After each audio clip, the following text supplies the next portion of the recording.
Hi అండి. Welcome to my channel. అందరూ ఎలా ఉన్నారు? బాగున్నారా? ఈరోజైతే నేను పుదీనా రైస్ ఈజీగా ఎలా చేసుకోవాలో చూపిస్తాను. ఒక కప్పు పుదీనా శుభ్రంగా కడిగి మిక్సీ జార్‌లో వేసుకోండి. అలాగే 2 పచ్చిమిర్చి, 2 వెల్లుల్లి, కొంచెం అల్లం, చింతపండు, సాల్ట్ వేసుకొని మిక్సీ ఏసి ఇలా గ్రైండ్ చేసి పక్కన పెట్టుకోండి. తర్వాత పోపు వేసుకొని కరివేపాకు, 2 ఎండుమిర్చి, కొంచెం జీలకర్ర, పొడవుగా కట్ చేసుకున్న ఆనియన్స్ ఇవి వేసి కొంచెం వేగిన తర్వాత పసుపు కూడా యాడ్ చేసుకోండి. కొంచెం పసుపు యాడ్ చేసి అది కూడా వేగిన తర్వాత మనం మిక్సీ వేసి పెట్టుకున్నాం కదా, అది యాడ్ చేసుకోండి.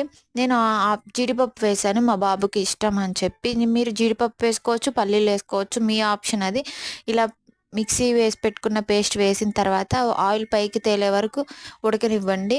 ఉడికిన తర్వాత చూసారా, ఆయిల్ పైకి వచ్చేసింది. రైస్ పక్కన వండి పెట్టుకున్నారు కదా, ఆ రైస్ వేసుకోండి. అంతే. లంచ్ బాక్స్లోకి అయితే చాలా బాగుంటుంది. పిల్లలు ఈజీగా తినేస్తారనమాట.